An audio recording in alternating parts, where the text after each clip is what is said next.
요한복음 9장 13절에서 22절까지 말씀입니다. 요한복음 9장 13절에서 22절까지 말씀. 제가 가진 성경은 신약성경 160페이지에 있습니다.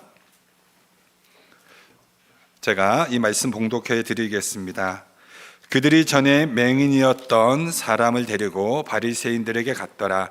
예수께서 진흙을 이겨 눈을 뜨게 하신 날은 안식일이라. 그러므로 바리새인들도 그가 어떻게 보게 되었는지를 물으니 이르되 그 사람이 진흙을 내 눈에 바르매 내가 씻고 보나이다 하니, 바리새인 중에 어떤 사람은 말하되 이 사람이 안식일을 지키지 아니하니 하나님께로부터 온 자가 아니라 하며, 어떤 사람은 말하되 죄인으로서 어떻게 이러한 표적을 행하겠느냐 하여 그들 중에 분쟁이 있었더니, 이에 맹인되었던 자에게 다시 묻되 그 사람이 내 눈을 뜨게 하였으니 너는 그로 어떠한 사람이라 하느냐? 대답하되 선지자니이다 하니, 유대인들이 그가 맹인으로 있다가 보게 된 것을 믿지 아니하고 그 부모를 불러 묻되 이는 너희 말에 맹인으로 났다 하는 너희 아들이냐? 그러면 지금은 어떻게 해서 보느냐? 그 부모가 대답하여 이르되 이 사람이 우리 아들인 것과 맹인으로 난 것을 아나이다. 그러나 지금 어떻게 해서 보는지 또는 누가 그 눈을 뜨게 하였는지 우리는 알지 못하나이다. 그에게 물어보소서. 그가 장성하였으니 자기 일을 말하리이다. 그 부모가 이렇게 말한 것은 이미 유대인들이 누구든지 예수를 그리스도로 시인하는 자는 출교하기로 결의하였으므로 그들을 무서워함이러라. 아멘. 누가 진짜 소경인가? 라는 제목으로 하나님 말씀 증거합니다. 교회를 등록하면은 우리가 이제 교인이라고 이렇게 합니다. 그리고 예수를 믿는 사람을 우리는 크리스찬이라고 그렇게 또 합니다. 근데 모든 교인이 다 크리스찬은 아닙니다. 그렇기 때문에 나는 교인으로 머물러 있는가? 아니면 크리스찬으로 성장하고 있는가? 그에 대한 대답은 예수님에 대한 태도에 달려 있습니다. 많은 사람들이 예수님에 대하여서 지적인 믿음만 가지고 있는 분들이 있습니다. 그런데 지적인 믿음을 가지고 이것을 자신의 믿음으로 착각을 합니다. 여러분, 많은 사람들이 예수님에 대해서 지적인 믿음, 그것은 믿음은 아닙니다. 왜냐하면 귀신들도 예수님에 대해서는 압니다. 그렇기에 예수님에 대해서 아는 것으로 그치지 않고 예수님을 인격적으로 만나야 합니다. 예수님을 인격적으로 만나면 반드시 그에 대한 삶의 태도, 가치관의 변화는 반드시 생기게 되어 있습니다. 그러므로 내가 교회를 다니지만 아직 내 가치관이 변하지 않고 내 삶의 태도가 바뀌어지지 않고 있다면 나는 예수님을 아는 자이지 아직 믿는 자가 아닐 수 있습니다. 이 본문의 내용은 예수님께서 한 소경을 만나서 그의 눈에 진흙을 발라서 실로암에 가서 씻으라고 한 이 사건에 대한 내용입니다. 제가 예전에 이 실로암 연못으로 가라라는 제목으로 이 본문에 대해서 설교를 드렸었습니다. 그리고 오늘 본문은 그 사건 이후에 기록된 내용입니다. 이 본문을 통하여서 우리는 이 등장하는 세 명의 사람들을 우리는 생각하게 됩니다. 이 사람들에게는, 이 세상에도 사람에게는 세 종류의 사람이 있다라고 합니다. 영향력을 따질 때 이러한 종류의 사람이 있는데, 첫째로 거미와 같은 사람, 그러니까 다른 사람의 것을 이렇게 뜯어먹고 살아가는 그런 사람으로 평가합니다. 둘째는 개미와 같은 사람이 있다고 합니다. 자기 것을 잘 보살펴서 먹고 사는 사람. 세 번째는 꿀벌과 같은 사람. 그러니까 자기도 잘 살지만 다른 사람들도 유익해 하는 사람. 그런데 여러분, 신앙인에게도 이처럼 세 종류의 신앙인이 있는 것 같습니다. 신앙이 성장하여서 남을 유익하게 하는 사람. 자신의 신앙이 정체되어서 자기 신앙을 돌보기에도 급급한 사람. 마지막 세 번째는 신앙이 퇴보하여서 자신뿐만 아니라 주변 사람까지도 영적인 멸망에 이르게 하는 사람. 오늘 본문에는 이렇게 세 종류의 사람이 등장하는 것을 보게 됩니다. 예수님을 인격적으로 만나고 그에 대한 예수님을 만나서 그의 삶이 바뀌고 예수님에 대한 가치관, 태도가 바뀐 이 소경, 눈을 뜨게 된 소경이 등장하고요. 두 번째는 예수님을 만났지만은 자신의 이익에 사로잡혀서 예수님을 믿음으로 인하여 자기가 당할 이 손해를 결코 포기하지 못하는 이 맹인의 부모를 보게 됩니다. 마지막으로는 예수님을 거부함으로, 그 거부하는 이유는 자신의 기득권을 지키기 위하여서, 자신이 누리는 권리와 기득권을 지키기 위하여서 끝까지 예수님을 거부하여 주변 사람들까지 멸망에 이르게 하는 바리새인, 이 본문을 통해서 우리는 보게 됩니다. 저는 오늘 이 본문을 통해서 이 세 사람에 대해서 함께 말씀을 나누기 원합니다. 오늘은 이렇게 말씀을 드린 이 사람을 이 뒤에서부터 한번 설명을 해보기 원합니다. 첫 번째로 신앙이 퇴보한 사람, 바로 바리새인이죠. 여러분, 바리새인은 경건주의자입니다. 그러니까 내가 예수님을 경건하게 살겠다라고 다짐하고 고백한 사람들이 만들어진 이 경건 단체들인데, 이 사람들이 하는 하나님을 향한 종교적 행위는 정말 얼마나 뜨겁고 열심히였는지 모릅니다. 기도, 금식, 정말 많은 사람들 앞에서 기도하고 열심히 금식하고 헌금도 10의 1조가 아니라 10의 2조씩 하는 사람이었습니다. 그런데 복음서를 보시면 예수님은 그 다른 누구보다 바리새인들을 책망하시는 그런 모습들을 보게 됩니다. 왜 그럴까요? 바리새인들의 신앙 중심은, 그 열심은 하나님이 아니라 사람이었기 때문에 그렇습니다. 즉, 나의 이러한 신앙 행위를 통하여서 저 사람들에게 어떻게 보일까? 이게 바리새인들의 신앙의 태도였습니다. 당시 바리새인들은 자신들의 이 경건한 행동, 이 종교적 행위를 은밀하고 조용한 곳에 가서 하는 것이 아니라 많은 사람들이 다니는 이 사거리나 시장이나 이런 곳에 가서 이제 나 좀 보란 듯이 그렇게 이제 기도하고 또 종교적 행위를 했던 사람들이죠. 여러분, 하나님 앞에 가장 거룩한 경건 생활들입니다. 기도, 금식, 헌금. 그러나 이것을 철저하게 자신의 욕망의 도구로 비참하게 사용합니다. 그리고 사람들은 이러한 바리새인들에 대한 열심과 헌신을 바라보면서 칭찬을 하고, 나도 저런 바리새인처럼 저런 신앙생활 하고 싶다라는 선망의 대상으로 우러러보았습니다. 그런데 예수라는 한 젊은 청년이 유대 땅에서 복음을 전하면서 하나님 나라는 어떠한 곳인가, 하나님 나라를 선포하고 증거합니다.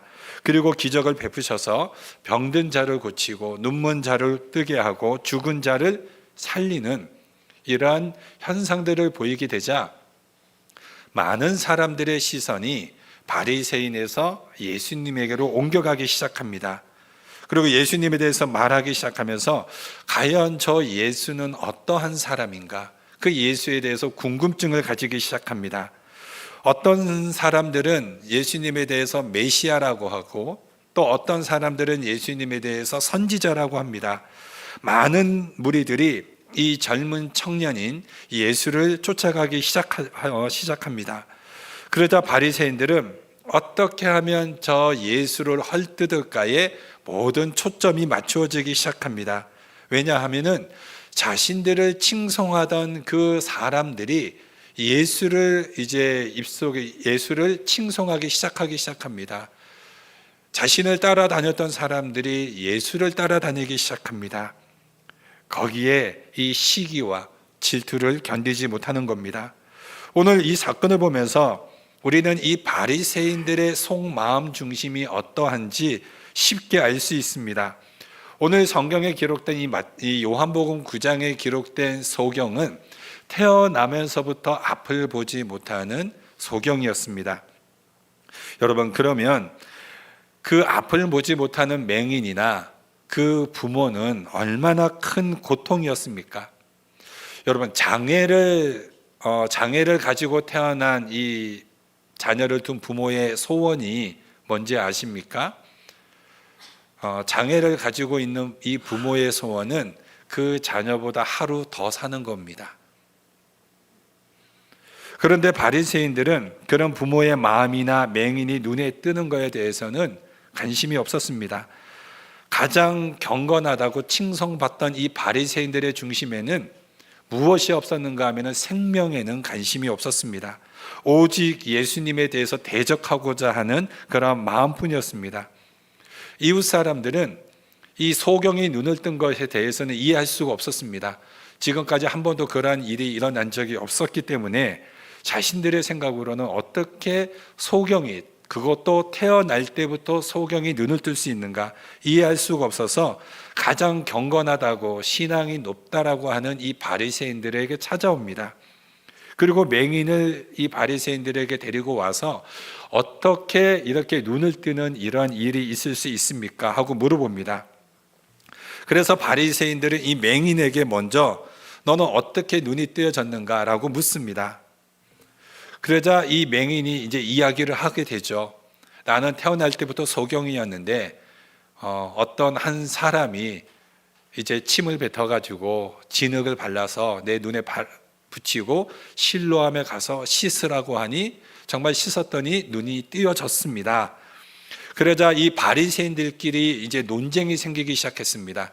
바리새인들이 두 파가 갈라졌습니다. 첫 번째, 이 사람은 하나님이 보낸 사람이 아니다. 왜냐하면 안식일에 이러한 일을 행했기 때문이라고 하는 것입니다. 여러분, 바리새인들은 이 안식일 날에 구덩이에 빠진 양들은 구했습니다. 그러나 안식일에 앞을 보지 못하는 이 소경을 고치는 이 행위는 이들이 절대 용납할 수 없었던 것입니다.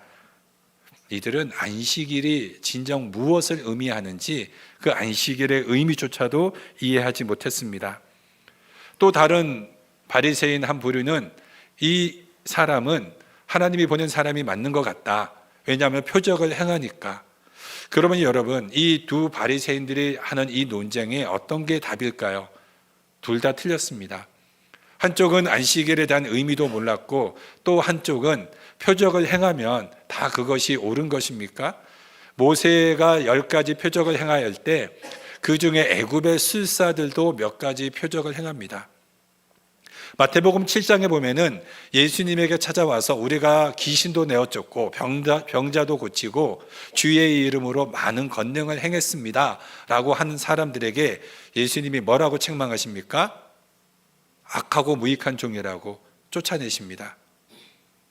그렇기 때문에 표적을 행한다고 해서 그 모든 것들이 하나님의 뜻을 이루는 것이 아닙니다.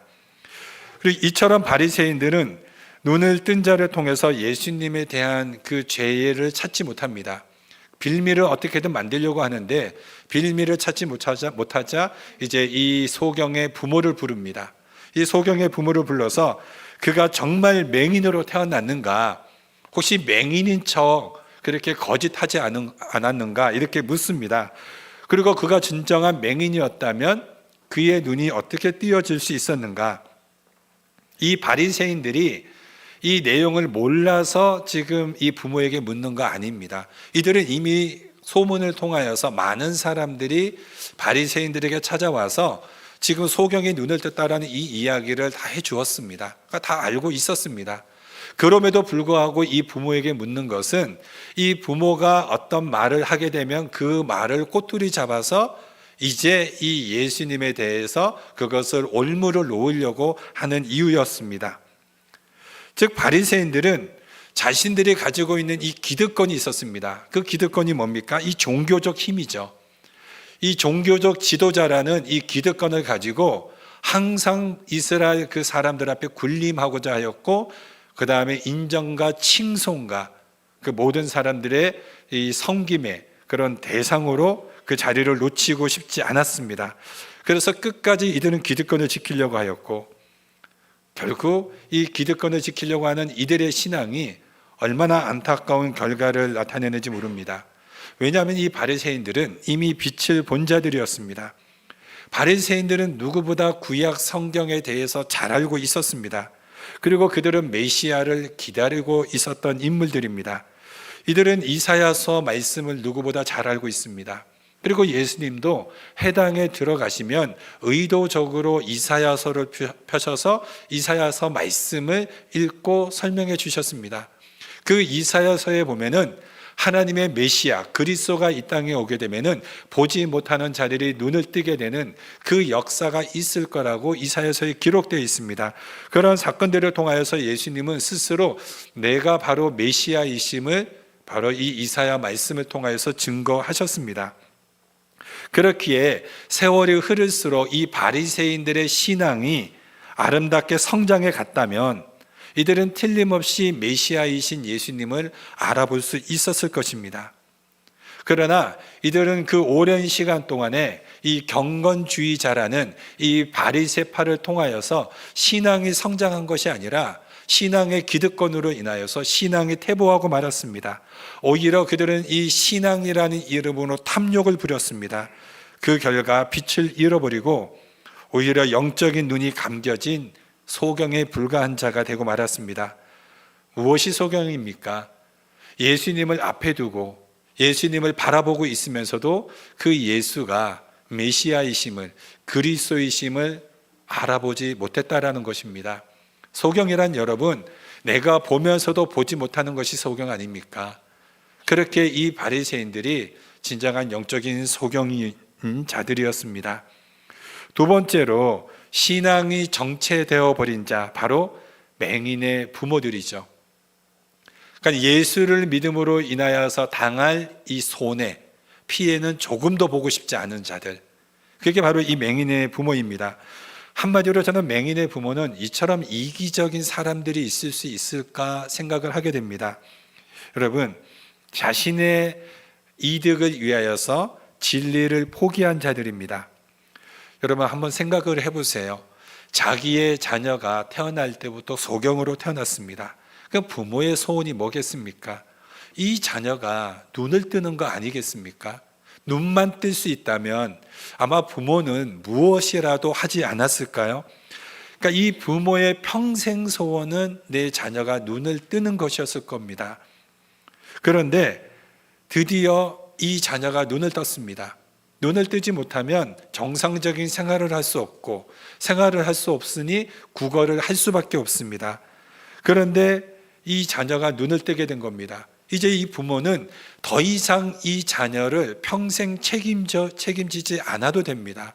눈을 떴다라는 것은 이 자녀가 정상적인 생활을 할 수 있다라는 거죠.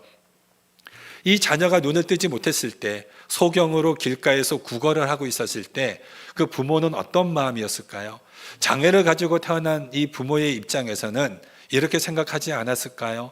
혹시라도 내가 하나님 앞에 죄를 지음으로 인하여서, 그 하나님의 심판으로 인하여서 내 자녀가 이렇게 하나님의 심판으로 소경으로 태어난 것은 아닐까? 내 자녀가 장애를 가지고 태어났다면 내가 뭔가 실수해서, 내가 뭔가 잘못을 해서 이 자녀가 장애를 가지고 태어나지 않았을까? 그 모든 책임과 이 모든 것들을 이 부모는 자신에게 하사를 돌리지 않겠습니까? 한없이 그 자녀한테 미안했을 것 같습니다. 그런데 그런 자녀가 드디어 눈을 뜨게 되었습니다. 나사렛 예수라고 하는 사람이 나에게 다가와서 어떻게 눈을 뜨게 하였는지 그 부모에게 자세하게 설명해 주었습니다. 이 부모는 내 자녀가 어떻게 눈을 뜨게 되었는지 자신의 자녀를 통하여서 자세하게 그 소식을 듣게 된 것입니다. 그렇다면 여러분, 이것보다 부모에게 가장 기쁜 소식이 있을까요? 부모의 평생 소원이 이루어진 일입니다. 여러분이라면 어떻게 하시겠습니까? 여러분의 자녀가 장애를 가지고 태어났는데 어떤 한 청년이 나타나서 그 장애를 깨끗하게 정상으로 고쳐주셨다면 여러분은 그 사람에게 달려가서 두 손을 붙잡고 너무나도 고맙다고, 감사하다고, 아니면 좀 더 나아가서 우리 집에 제가 모시고 싶다고, 식사라도 한번 따뜻하게 섬기고 싶다라고 너무 감사해서 이런 감사 표현하지 않을까요? 근데 오늘 본문에 보면은 그 부모는 한 번도 예수님에게 찾아간 기록이 없습니다. 예수님에게 감사를 표현하지도 않았습니다. 그리고 바리새인들은 이 부모를 불렀습니다. 그리고 부모에게 묻게 되죠. 저는 이 부모가 바리새인들의 이 질문 앞에 어떻게 대답하는가? 22절에 그 부모가 이렇게 말한 것은 이미 유대인들이 누구든지 예수를 그리스도로 시인하는 자는 출교하기로 결의하였으므로 그들을 무서워함이로라. 무슨 내용이냐면 유대인들은 공동체의 삶을 삽니다. 그러니까 유대라는 이 공동체에서 쫓겨나는 것은 버림받은 자라고 이제 인정을 하게 되죠. 그러니까 유대 공동체에서 쫓겨난다라는 것은 스스로 살아갈 수 없는 굉장히 어려운 그런 환경에 처하게 되는 것입니다. 그런데 이 바리새인들이 부모에게 묻습니다. 어떻게 이 자가 눈을 뜨게 되느냐? 너희 아들이 어떻게 눈을 뜨게 되느냐? 근데 이것을 고지고대로 솔직하게 이야기를 하면은 이 바리새인들이 자신들을 이 유대 공동체에서 출교시킬까 봐 뭐라고 대답을 합니까? 내 자녀에게 물어보라고. 내 자녀는 이미 성인입니다. 그러니까 직접 물어보세요. 지금 이 부모는 그 이유 다 알고 있지 않습니까? 그런데 이 유대 공동체에서 쫓겨날까 봐 자신이 예수를 믿는다는, 자신의 아들이 예수를 인하여서 고침받았다라는 이것 때문에 자신이 피해를 볼까 봐 그것을 회피합니다. 고백하지 않습니다. 저는 이 모습을 바라보면서 오늘날 우리가 예수를 믿는다고 하면서 얼마나 많은 사람들이 예수를 믿음으로 인하여서 내가 당하는 손해, 피해를 감당하지 않으려고 하는가? 그런 모습들을 우리는 생각해 보게 됩니다. 여러분, 우리가 예수를 믿는다라는 것은 기꺼이 내가 희생과 헌신과 손해를 감수하는 거죠. 나의 삶을 들여서 예수님을 예수님답게 인정하고 섬기고 헌신하는 건데, 오늘날 얼마나 많은 사람들이 예수를 믿음으로 인하여서 내가 어떤 이득을 누릴까? 어떤 하나님 앞에 복만 받을까? 오늘 우리는 이 소경의 부모와 같은 이런 신앙의 모습은 아닌지, 그래서 남들 앞에 당당하게 내가 크리스찬이라고 고백 못하는 것은 아닌지, 우리 유스 학생들이 학교 시간에 우리가 런치를 먹을 때 당당하게 내가 두 손 모으고 내가 크리스찬인 것을 믿으며 기도할 수 있는 그런 믿음의 용기가 있는지, 아니면 다른 친구들이 나를 어떻게 볼까 그래서 기도도 하지 않고 똑같이 내가 믿음이라는 이 믿음을 당당하게 학교 안에서 친구들 안에서 선포하고 증명할 수 있는 우리 중고등 학생들이 되었으면 좋겠습니다. 우리 마태복음의 10장 32절 33절에 누구든지 사람 앞에서 나를 시인하면 나도 하늘에 계신 내 아버지께서 그를 시인할 것이요 누구든지 사람 앞에서 나를 부인하면 나도 하늘에 계신 내 아버지 앞에서 그를 부인하리라. 이 소경의 부모들은 주님 앞에 쓰게 되면 주님 앞에 부인당할 자들입니다. 이 부모 또한 진짜 영적 소경 아닐까요? 마지막으로 신앙이 성장하는 사람, 바로 앞을 보지 못했던 소경입니다. 그는 태어날 때부터 앞을 보지 못했습니다. 그러면서 성인이 되었습니다. 그러면 그의 마음 중심이 정상적으로 자랄 일은 없겠죠. 그 원망과 비방과 이것이 자신에게도 올 것이고 또 부모에게도 갈 것이고 하나님에게도 갈 것입니다. 도대체 내가 무슨 죄를 지었다고 하나님은 나를 이렇게 소경으로 태어나게 했을까? 하나님을 원망하지 않았을까? 부모를 원망하지 않았을까? 그 다음에 이 태어난 사회와 자신을 비관하거나 원망하지 않았을까 생각합니다. 그런데 예수님은 이 청년의 눈을 뜨게 하면서 뭐라고 이야기하냐면, 예수님의 제자들은 묻죠. 주님, 이 자가 소경이 된 것이 이 자의 죄 때문에 소경이 되었습니까? 아니면 그의 부모의 죄 때문에 소경이 되었습니까? 그랬더니 예수님은 부모의 죄도 아니고 소경 이 사람의 죄도 아니고 그는 하나님의 영광, 하나님의 일을 나타내려고 소경으로 되었다라고 이야기합니다. 그 소경이 얼마나 깜짝 놀랐을까요? 아니, 내가 하나님의 일을 나타낸다고? 나 같은 자가 하나님의 영광을 나타낸다고? 나 같은 자가 무슨 하나님의 영광을 나타낼 수 있다는 말인가? 그리고 한 번도 어떤 사람도 자신에게 따스한 손길을 내 비춰주지 않았는데 근데 무슨 척척하게 진흙 같은 게 내 눈에 척 붙이는 겁니다. 이 소경에 예수님은 침을 뱉어가지고 진흙을 만들었다라는 걸 알았다면 얼마나 끔찍하게 생각했을까요? 아니 이렇게 더럽고 불결하게? 그런데 아마 그거는 보지 못했으니까 소경은 몰랐을 것 같아요.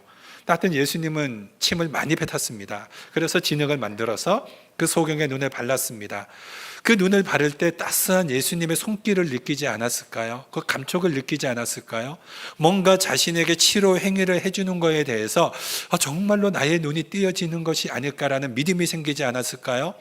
그리고 실로암으로 가라고 합니다. 실로암은 보냄을 받았다라는 그 연못입니다. 정말로 이 소경은 예수님으로부터 보냄을 받게 됩니다. 이 실로암 연못은 교회입니다. 오늘날 교회를 의미하는 이 실로암 연못에 눈을 씻고 정말로 눈을 뜨게 되었습니다.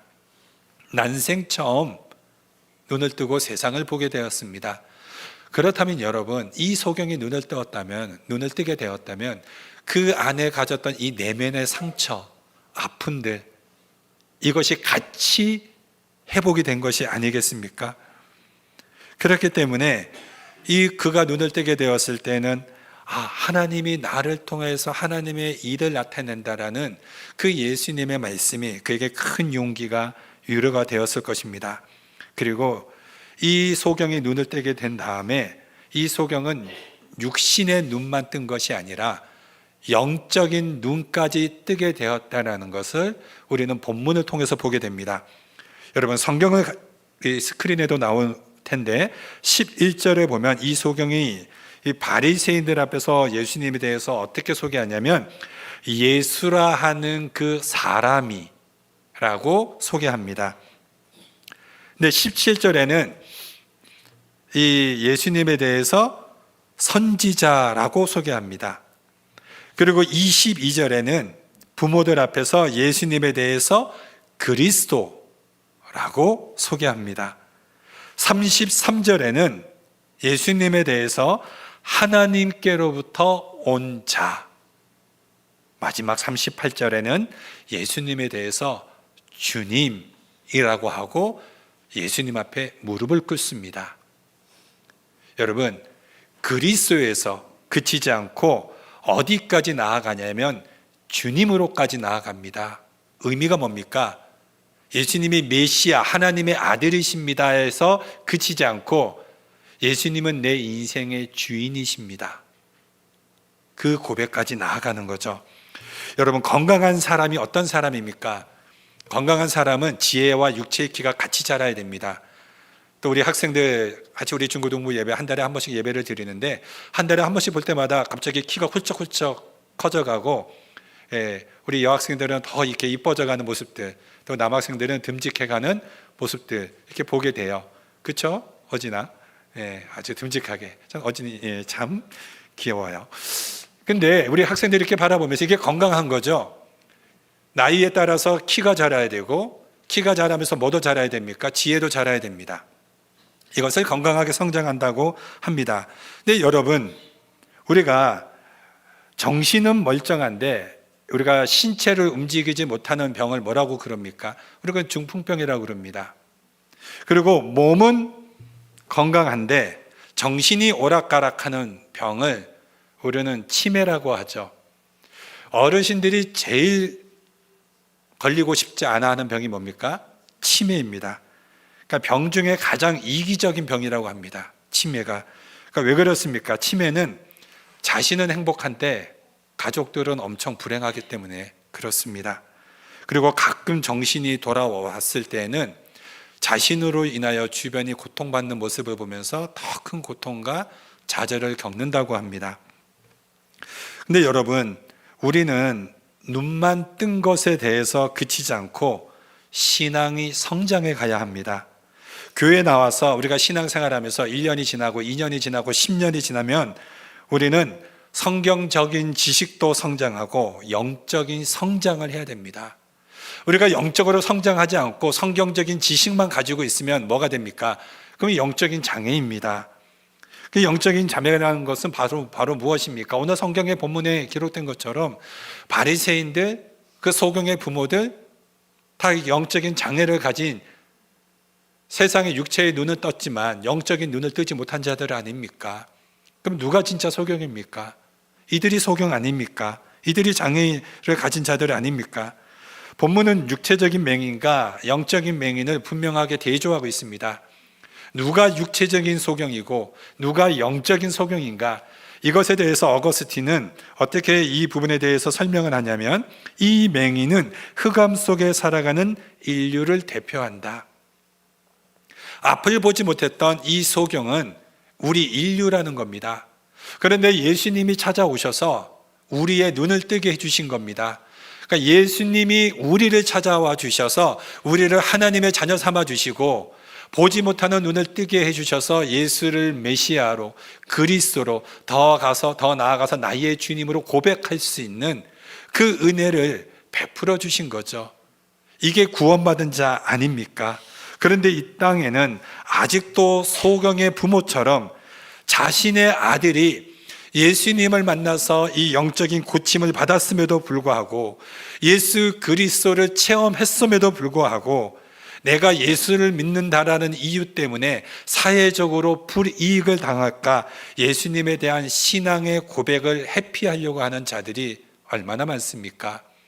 오늘날 이 사회에서 내가 나의 신앙을 고집함으로 인하여서, 나의 신앙의 주관을 지키는 것으로 인하여서 이 사회에서 주장하고 있는 이 동성애라든지 다른 그 어떠한 것에 있어서도 나의 믿음의 소신을 밝히면은 피해를 보게 되어 있습니다. 그러면 우리는 그 피해를 볼까봐 그것을 침묵해버리고, 진리 앞에서 내가 어떤 손해를 당할까봐 내가 입술을 다물고 나의 신앙을 고백을 주저한다면, 사람들 앞에서 당당하게 내가 예수의 이름으로 기도하는 이 기도함을 내가 그친다면, 오늘 본문에 없는 내용이지만 워싱턴 중앙장로교회라고 그 교회 담임 목사님 류응열 목사님이 계십니다. 그러니까 류응열 목사님은 제가 총신신대원 다닐 때 저를 이렇게 설교학으로 지도해 주신 교수님이신데, 이분이 미 하원에 초대받아서 대표 기도를 하셨습니다. 그 대표 기도를 하고 마지막에 예수의 이름으로 기도합니다 라고 아멘을 했을 때, 많은 크리스찬 하원 의원들이 찾아와서 목사님 감사합니다, 예수의 이름으로 기도해 주셔서 정말 감사합니다, 오늘날 많은 사람들이 이곳에 와서 기도를 하는데 예수의 이름으로 기도하지 않습니다, 그냥 여러 신들의 이름으로 기도합니다 라거나 아니면은 아예 예수라는 이름을 빼버립니다. 근데 목사님이 당당하게 예수님의 이름으로 기도해 주셔서 감사합니다 라고 이 고백한 이제 교수님의 고백을 제가 들은 적이 있습니다. 여러분, 오늘날 이 시대는 내가 예수를 당당하게 고백하는 것, 간증하는 것, 나의 신앙을 고백하는 그 순간이 때로는 손해와 피해를 볼 수도 있습니다. 그러나 내가 당당하게 예수님을 인정하고 증거하고 나아갈 때 또한 예수님 또한 당당하게 우리를 나의 자녀라고, 나의 하나님의 백성이라고 그렇게 인정하시고 나갈 것을 저는 믿습니다. 그렇기 때문에 오늘 이 시간에 누가 진정한 소경인가를 생각하게 됩니다. 또한 이 바리새인들처럼 자신의 율법 개념에 근거하여서 예수님을 배격하듯이 혹시 영적 침체 속에 퇴보하고 있지는 않는가? 우리가 영적으로 성장하지 않으면, 내가 영적으로 눈을 뜨고 성장해 가지 않는다면 나는 하나님의 일을 하고 싶어도, 하나님의 사역을 하고 싶어도 할 수가 없습니다. 그렇기 때문에 우리가 영적인 소경으로 머물러 있다면, 나의 신앙이 정체되어 있다면 나와 하나님과의 관계는 거리가 멀어져서 하나님을 기쁘시게 할 수도 없고 하나님이 나에게 그 일을 맡길 수도 없는 거죠. 저는 여러분, 3월 첫 주부터 우리가 히브리서 성경 공부가 시작될 때 저는 많은 우리 성도님들이 이 성경 공부 함께 저는 참여했으면 좋겠습니다. 왜냐하면 신앙은, 영적인 성장은 저절로 이루어지지 않습니다. 내가 믿음의 의지를 가지고 시간을 투자해야 되고, 그 다음에 이 회비도 투자해야 됩니다. 20불 아까우시면 저를 찾아오면 제가 대신 내드리겠습니다. 그러니 아낌없이 많이 참여하셔서 이 히브리서 말씀을 통하여서 정말 더 예수님을 알아가셨으면 좋겠습니다. 내가 예수님을 알아야 예수님 앞에 믿음이 성장하지 않겠습니까? 오늘 이 말씀을 통하여서 내 자신의 영적 상태를 점검할 수 있기를 원합니다. 내가 신앙이 성장하고 있다면 그리스도를 넘어서 나를 구원하신 예수를 넘어서서 예수님만이 내 인생의 주인이십니다라는 주님으로까지 신앙이 성장할 수 있기를 소망합니다. 그리고 정체나 퇴보하고 있다면 그 원인을 철저히 내 자신을 찾아보시고 주님 앞에 회개하고 은혜를 구하시기 바랍니다.